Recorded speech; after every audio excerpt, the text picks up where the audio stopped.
En nuestra audiencia, doctor Roberto Rosario Márquez, pasado presidente de la Junta Central Electoral, a quien damos la bienvenida a este Tribunal de la Tarde. Saludos, doctor. Buenas tardes aquí para compartir con ustedes. Un honor para nosotros que nos acompañe. No, el honor es mío. Sí, bueno, hemos visto, por cierto, al doctor Rosario Márquez muy activo por las redes sociales y sobre todo por Twitter, intercambiando esas impresiones, pero siempre con una actitud crítica. Sí, a veces le dedico tiempo porque no es bueno desconectarse totalmente. Bueno, interesante. Doctor, muchos temas que tratar y yo quisiera pues iniciar pues, con una información reciente a propósito de que el actual presidente de la Junta Central Electoral pues dictó una conferencia en la Universidad de Washington, en los Estados Unidos, sobre temas electorales y la tecnología. Entonces, en ese sentido, él, aparte de hacer un recuento de lo que ha sido la evolución de toda la Junta Central Electoral y los avances que ha tenido en materia tecnológica, hizo mucho énfasis en volver al método de los escáneres y transmisión. Dice que fue un procedimiento que tuvo poco cuestionamiento entre la gestión 2008-2012. Ya conocemos que en otras 2010. oportunidades, sí, 2010, ya conocemos que en otras oportunidades él ha asumido una actitud crítica con relación al tema de los escáneres. Quisiéramos conocer su opinión en ese sentido. Bueno, vamos a ver esa pregunta en desde dos ópticas. Aprovechando para hacer un brindis, el mejor café de los dominicanos y el mundo, que es el Café Santo Domingo, Así es. el sabor que empieza en el aroma. Tú sabes que Como nosotros siempre, estamos gracias. entre los países Gracias, Carla. que producimos la mayor cantidad de cacao y de café. Sí, señor. Así Sí, es. Incluso a nivel de cacao, creo que si no Sí, somos el gracias, primero, somos el segundo productor Somos mundial. líder Sí, mundial en mundial, cacao sí, líder orgánico. mundial. Igual también Exactamente. tenemos el liderazgo de producción de tabaco. Así es. Somos el sí. país líder mundial en la producción, tanto en calidad como en volumen de tabaco a nivel mundial. Yo cada vez que iba a un país lo veía en los estantes de los aeropuertos. La verdad que la República Dominicana tiene varias fortalezas que debemos utilizar en este mundo tan competitivo y global. Bueno, decía que debemos ver eso desde dos ópticas. Y qué buenas e interesantes son las declaraciones que da el presidente de la Junta. Por la primera razón. Lo primero que el presidente dijo fue que el proceso de cómputo que se utilizó en las elecciones del 2008, el 2010 y el 2012 fue exitoso y que le granjeó a la Junta Central Electoral un reconocimiento internacional. Sí. Y yo me siento... Que sirvió modelo para otros países, ¿verdad? La Junta se Sí. convirtió en el órgano líder a nivel mundial hasta el periodo del 2016. Y ese liderazgo a nivel internacional, con toda la humildad y modestia del mundo, se hizo cuando el doctor Roberto Rosario era presidente de la Cámara Administrativa y que dirigió desde el punto de vista administrativo los procesos electorales del 2008, del 2010 y ya como presidente de la Junta en el 2012 y 2016. Recuerda que nosotros tuvimos la presidencia mundial de la Asociación Mundial de Órganos Electorales. Sí. También tuvimos en ese periodo la presidencia de la Unión Regional de América de los órganos electorales y además de eso fuimos solicitados por una buena cantidad de los países latinoamericanos para dar consulta y asesoría en materia electoral. En el caso específico del 2008, quien trajo esos escáneres fue Roberto Rosario. Y lo digo así de manera singular, porque fue una propuesta de Roberto Rosario, fue aprobado por los 3 miembros de la Cámara Administrativa de la Junta Central Electoral. Y recuerdo que cuando fue sometido a cuestionamiento, los demás lo que dijeron, no, esos equipos hay que dejar que se defiendan solos. Y el único que lo defendía era yo. Fue tan exitoso que yo recuerdo que en las elecciones del 2008, cuando esos equipos estaban funcionando, si ustedes recordarán, los delegados de los partidos fueron a varias juntas a tumbar las pantallas que estaban transmitiendo los resultados.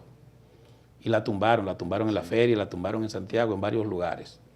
¿Cuál fue la diferencia? Que en ese momento nosotros teníamos mayor control y pudimos evitar que eso se generalizara y no había también la presencia que hay ahora de las redes sociales en el manejo de las circunstancias, eventos, incidentes que se produjeron. En el 2016, el proceso que se utilizó no fue diferente. Lo que ocurre es que en el 2016 se utilizaron escáneres también, implementados por nosotros, que trataban de resolver un problema que es el problema que todavía tiene el proceso electoral dominicano, que es el conteo, no el cómputo, que es el conteo manual. Y por eso los escáneres del 16 no solamente transmitían, sino que contaban. Y al contar las boletas también transmitían. Y recuérdense ustedes, para cerrar ese capítulo, que la Junta formó, la actual composición de la Junta formó una comisión con representantes de los bancos, de las universidades. Yo creo que hasta el Papa tenía un representante para que determinara la calidad y si eran buenos o malos. Y dijeron que dependiendo de lo que dijera esa comisión y lo que dijera la Cámara de Cuentas, ellos iban a tomar una decisión. Bueno, pues la Cámara de Cuentas opinó favorable de que no hubo problema en el proceso y esos técnicos, por la información que tengo, también opinaron favorable y la Junta ya pagó esos equipos. Por lo menos el pago fundamental ya se hizo, lo que falta nada más es una partida. Por lo que para mí ese es un tema ya que fue abordado correctamente.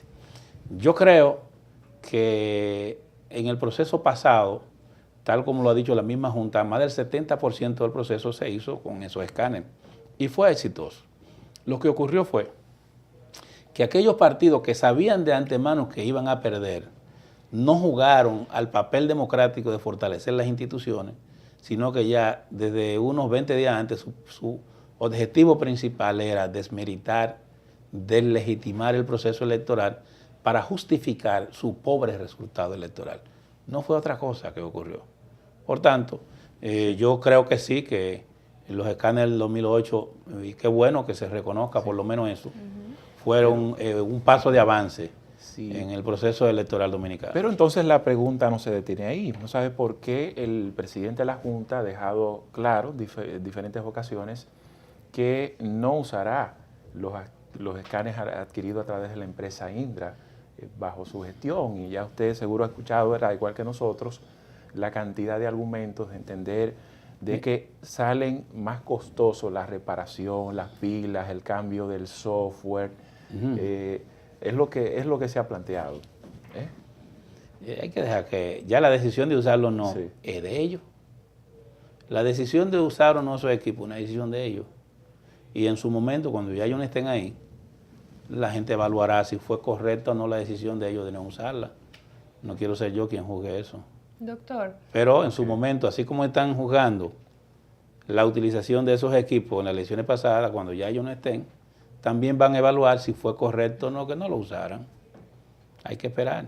Pero ¿y qué decir entonces en esos argumentos de que una parte de los escáneres no funcionaron, no reúnen las condiciones, que ya incluso el tema del almacenamiento, algunos se han deteriorado? Martínez, si tú compras una nevera y no la conectas, no va a enfriar. Correcto. ¿Verdad? Correcto. O si tú compras un televisor y no lo conectas, no va a haber imagen. Entonces hay un problema de que no se le dio el debido mantenimiento a los equipos. No, es que esos equipos no están dañados. Simplemente fue que el día de las elecciones una parte de los equipos, los delegados de los partidos dijeron que no iban a permitir que se usaran ahí y punto. Eso fue todo. Doctor, el tema precisamente con esto de los escáneres, que es una especie de tecnificación del proceso electoral, pudiéramos Vamos pensar... ya a esa última pregunta, Pablo de Castro. Sí, no, Yo le voy a preguntar sobre otra cosa. Yo tomo como pie de la pregunta los escáneres, porque quiero llevarlo a usted como su calidad de pasado presidente de la Junta, el tema del voto electrónico, que pudiéramos pensar que debemos avanzar y sin embargo damos un paso hacia adelante, pero damos dos hacia atrás. Mira, lo que pasa es que en la República Dominicana, aunque parezca extraño, el sistema de partido es muy conservador y es muy renuente al cambio. Generalmente se acomodan a lo tradicional, no les gustan las innovaciones. Y por eso, como tú dices, dan una vuelta atrás. Si no son capaces de aceptar un proceso de escrutinio electrónico, menos van a aceptar un resultado electoral en base a una computadora que no deja huella. Porque el voto electrónico no deja huella. Claro. El voto electrónico tú tocas y se va. Es un software. En el escrutinio electrónico es un software, pero hay una boleta que tú puedes verificar que lo que se fue en el software de la máquina es lo mismo que está en la boleta física. Y si eso fue difícil, imagínese usted el voto electrónico. Yo creo que todavía el conservadurismo, la falta de, ¿cómo te diría? La no preparación de los partidos para adaptarse a los nuevos tiempos, al cambio, a la innovación, no permite que aquí se esté pensando ahora en voto electrónico. Doctor, ya saliendo un poco del tema de los escáneres, usted hace unos meses dio unas declaraciones donde decía que la Junta Central Electoral, y cito aquí porque lo he anotado, ha desbordado los límites de su competencia reglamentaria. Y explicaba como que se ha ido inmiscuyendo en temas que son del poder legislativo. Yo quisiera que nos explicara más a fondo cuáles han sido estas acciones de la Junta que pues van en detrimento del buen accionar y el cumplimiento de sus deberes. ¿Que desbordó? ¿Y en qué tema sería? Bueno, lo tenemos Yo pienso que por eso aquí. posiblemente fue...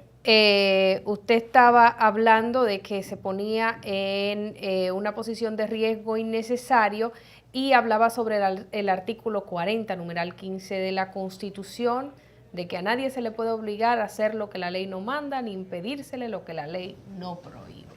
Hablaba sobre estos temas, sobre la preocupación permanente de la sociedad de limitar el tiempo, los espacios en los cuales los partidos puedan desarrollar actividades de carácter político electoral. Bueno, mira, yo pienso que lo primero es que la Junta Central Electoral en este momento histórico como órgano necesita el apoyo de toda la ciudadanía y de todos nosotros. Y como es presidente de la Junta Central Electoral, no me luce a mí ir a los medios a estar asumiendo una actitud crítica frente a la Junta Central Electoral. Porque modestamente creo que salí de esa institución, pese a las críticas de algunos sectores interesados, con un posicionamiento que yo creo que es bueno y un reconocimiento de que ahí se dejó un legado. Por tanto, no seré yo quien va a venir con un hacha a cortar ese árbol. Aunque quieran venir contra usted. No importa. Aclararé las cosas, pero siempre vendré a apoyar a la Junta Central Electoral. Yo creo que la Junta Central Electoral tiene una situación difícil en este momento y que necesita del apoyo de todos nosotros y más de gente como yo que ocupó funciones dirigenciales.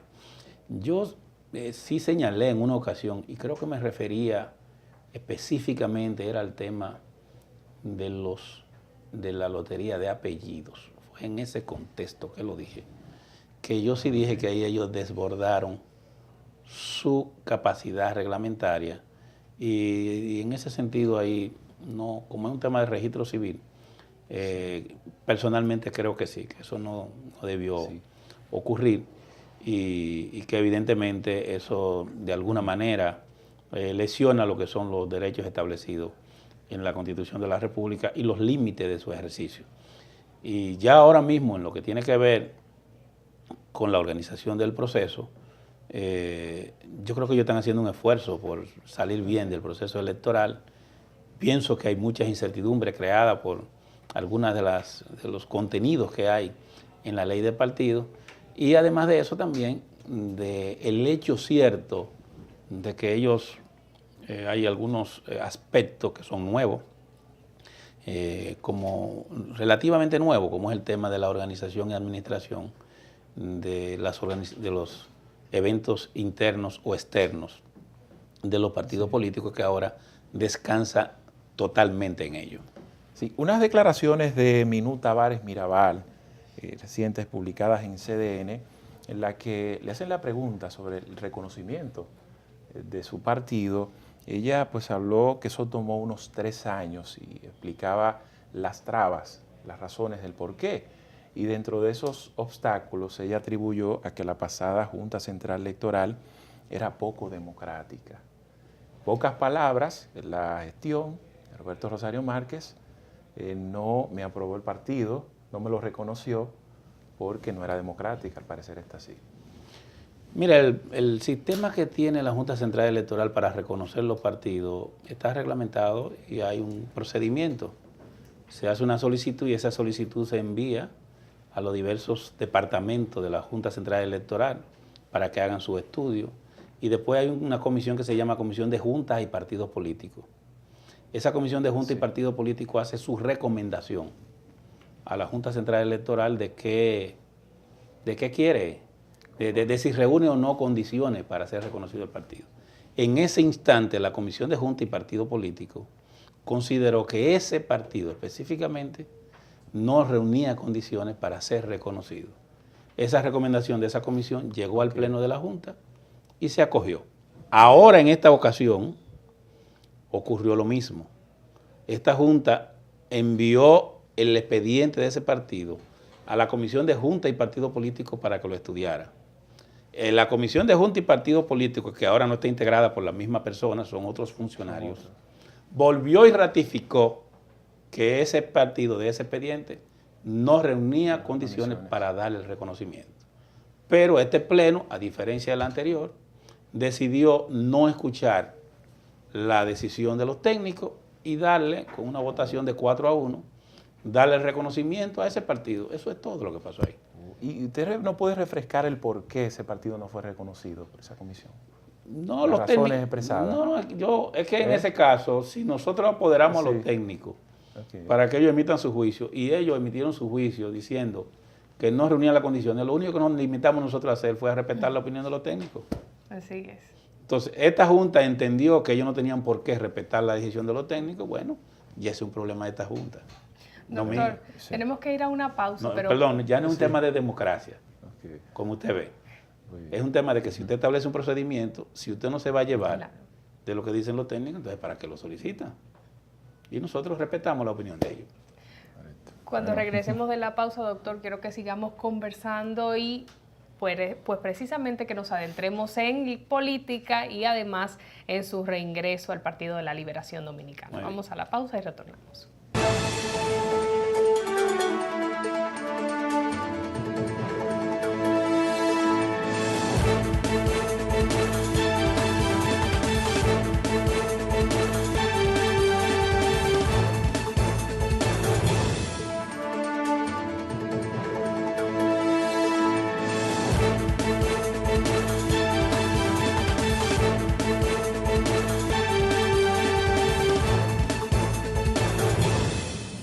Continuamos conversando con el doctor Roberto Rosario, expresidente de la Junta Central Electoral, y antes de la pausa le dijimos que queríamos ya entrar en materia, en política, e iniciar conversando con él este segundo bloque de la entrevista acerca de su reingreso al Comité Central del Partido de la Liberación Dominicana y cómo va a ser el ambiente de unidad a lo interno del partido, luego de que también usted expresara en redes sociales algunas diferencias con la facción de Danilo Medina y el comportamiento que usted entendía había sido erróneo por parte de ellos.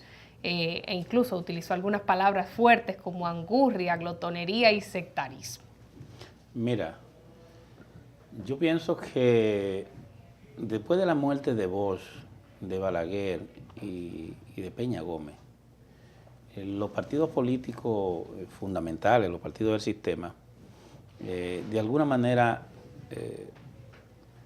así como se produjo la caída del muro de Berlín y todo lo que fue la Guerra Fría, que la ideología fue cediendo, asimismo en esos partidos fueron cediendo los métodos, la disciplina, los contenidos ideológicos. Y ya en todos ellos, y el PLD no escapa a eso, quizá el más afectado por haber tenido más tiempo en el poder, de alguna manera ya fueron perdiendo su esencia.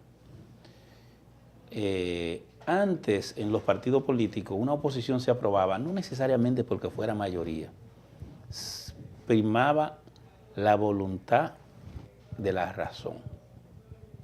Ahora es la voluntad de la fuerza. ¿Qué quiere decir eso? Poco importa que tú tengas la razón o no, lo que importa es cómo piense la mayoría. Entonces las minorías tienen dificultades para poder expresarse. De alguna manera, en los partidos políticos, la gente cree que las decisiones de la minoría no son importantes y no se dan cuenta que cuando se minimiza el rol que deben jugar las minorías, se pierde la esencia democrática de esos partidos y se pierde la capacidad crítica de esos partidos y la capacidad de inserción de esos partidos en el desarrollo nacional aportando ideas buenas. A veces en la minoría es que se encuentran las grandes ideas y a veces también muy malas ideas. Hay de todo.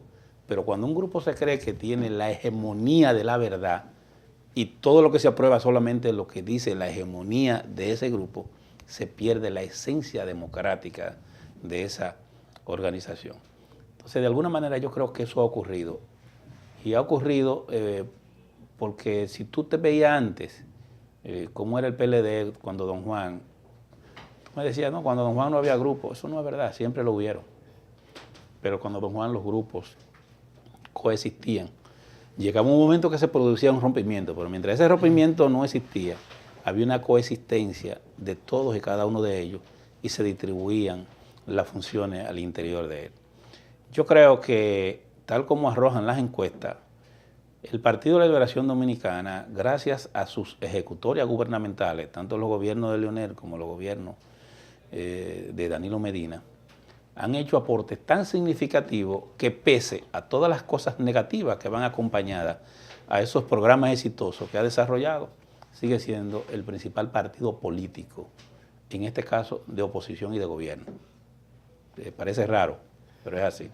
El PLD hoy es un partido que está situado en más del 50% del electorado, pese a tener ya prácticamente de 24, casi 20 años en la administración pública. Eso es un hecho sin precedente histórico que habla bien. Ahora, eso no quiere decir que ese partido no haya cometido errores en sus ejecutorias gubernamentales. Y si el que dirige el partido o si la facción política que tiene la mayoría en ese partido no entiende que a quienes tienen voces críticas o disidentes hay que darle la oportunidad de expresarse, claro, entonces ese partido está cavando su propia tumba, porque cuando un solo sector se cree poseedor de la verdad, está conduciendo mal ese partido. Eso fue la esencia del mensaje que quise llamar. Yo creo, como tú dijiste en tu pregunta, que el Partido de la Liberación Dominicana está llamado obligatoriamente a conservarse como un ente unitario, a saber administrar su diferencia y, pese a que ellas mismas coexistan, entender que el interés del país debe estar por encima del interés de los grupos y de las facciones. Para ponerte un ejemplo, en el año 2000 el PLD salió del gobierno y eso le representó un cuatrenio perdido a la República Dominicana. Todos los programas sociales, todo lo que fue la estabilidad macroeconómica se tiró al suelo. Si ahora, como consecuencia de esta disputa, el Partido de la Liberación Dominicana no es capaz de producir una situación que permita que todas sus fuerzas, no importa que sean pequeñas y grandes, puedan ir unificadas, entonces el PLD le va a hacer un servicio negativo al pueblo dominicano porque lo va a privar de una administración que, pese a sus errores, puede permitirle a sus miembros decir que la República Dominicana de hoy es totalmente diferente a la República Dominicana de hace 20 años. Sí, en función de lo que expresa el magistrado, podríamos asumir que si los órganos del PLD determinan que su método de escogencia, la candidatura sería a través de las primarias abiertas, ¿se estaría imponiendo la mayoría más que la razón? Mira, más que el tema de que las primarias sean abiertas o que las primarias sean cerradas, lo importante es si desde el punto de vista constitucional es correcto que un partido que tenga la mayoría en el órgano congresual pueda utilizar esa mayoría para imponer una forma de organización y administración en las actividades políticas de la República Dominicana, más allá del PLD. ¿Cómo ha funcionado el electorado en la República Dominicana? En los periodos de Balaguer, el electorado, la gente decía lo que tú quisieras, pero el electorado a Balaguer le daba todo el poder. Aparte de los defectos que había y todo, pero Balaguer se obtenía el poder ejecutivo y el Congreso. Cuando llegó el PRD, periodo 78 al periodo 1986, el pueblo le entregó al PRD también la mayoría, le dio el poder ejecutivo, le dio el Congreso y le dio casi todos los ayuntamientos. Y en el 2004 más o menos pasó igual. Y cuando se lo dio al PLD también hizo lo mismo, excepto el periodo del 96-2000. Después cada vez que ha votado al PLD lo ha votado y le ha entregado todo el poder. Es casi una tendencia de comportamiento en el pueblo dominicano que cuando vota un partido le da todo. Entonces, hoy es el PLD, pero mañana puede ser otro partido. Entonces, ¿qué es lo que dice la Constitución de la República? Que en la República Dominicana existe la libertad de asociación con fines políticos, y así está consagrado en el artículo 216 de la Constitución. Y establece ahí, en ese articulado, que la clave fundamental de existencia de los partidos es la democracia interna de los partidos.